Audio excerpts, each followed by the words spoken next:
upper body doesn't come as easily genetically for me. I've treated this like my job for so long. It's all I think about all year. It's not an off season for me at all. You put on at least 10 pounds of lean tissue in 7 months. I would say so, because I saw lines that I've never seen before in my body that were not there last year. You do this, you're a small man.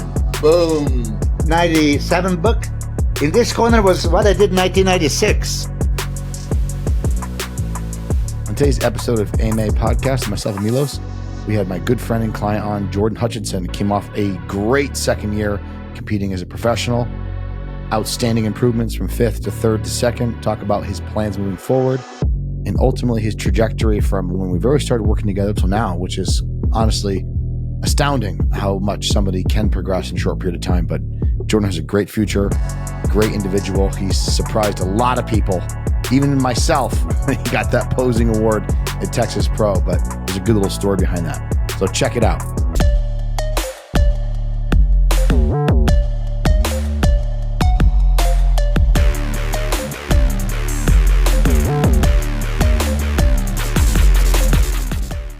Jordan Hutchinson. I'm biased, as always, because you're my good friend, and I've been coaching you for 5 years now. And biased coach. Yeah, from doing what, your third show together? Is that correct? We did the third show. The first show we did together was your third, right? Yes. Yeah. Correct. Yeah. It was my third NPC show. Yeah, his third NPC show, which I'll do a quick recap to catch us up now because I have so much to talk about. We got together 5 years ago. We did the super heavyweights, got the qualification, did not win the overall, which is questionable. Went to USA's, his first pro qualifier attempt, wins the overall. And then we did Texas Pro last year and we got 5th in the pro debut. And now we're going to talk about this wonderful year. Been a fun year, man. It's been awesome. So, not that I already don't know, but nobody else knows. How's post-show treating you?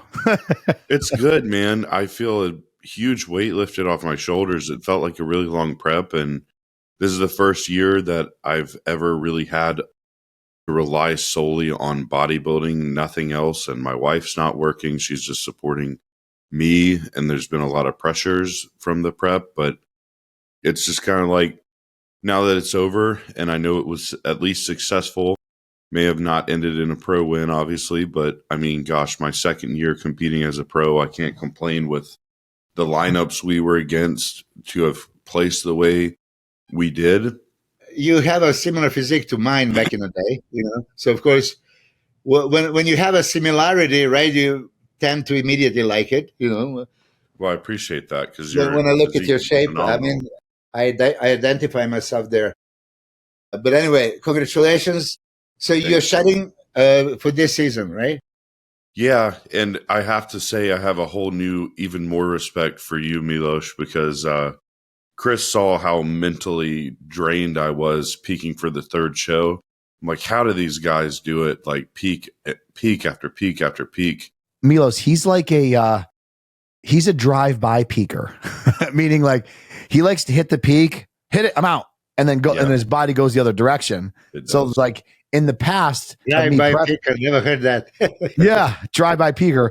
So like in the past, I remember even Texas last year, and then Chicago, and then Tampa, we're able to hit his peak at Chicago at night show, and then for Tampa, we were pretty damn good for prejudging, and then we spilled a little bit at night show. It's like his body doesn't like to stay there, but we're able to actually stay there and keep it. But we kept carbs much lower at Texas than we did Chicago and Tampa. Yeah, it just doesn't seem to take as much for my body to fill out. And that, I'm going to tell you, this can change from week to week, right? For sure. Because you have that projector, and first time, I couldn't carb up some people. I mean, you project, I said a story about Dennis Wolf, 3,500 grams of carbs for 2.5 days is tons for New York. And drive-by peaking, he's up, and then loses. Oh, shit. So it was not enough. I mean, 3,500. That's crazy. Then we went 4,000 for next show. He won Keystone, and then 5,000 for Olympia. We did only about 75 grams of carbs per meal for 6 meals. Breakfast, meal one was a little bit bigger.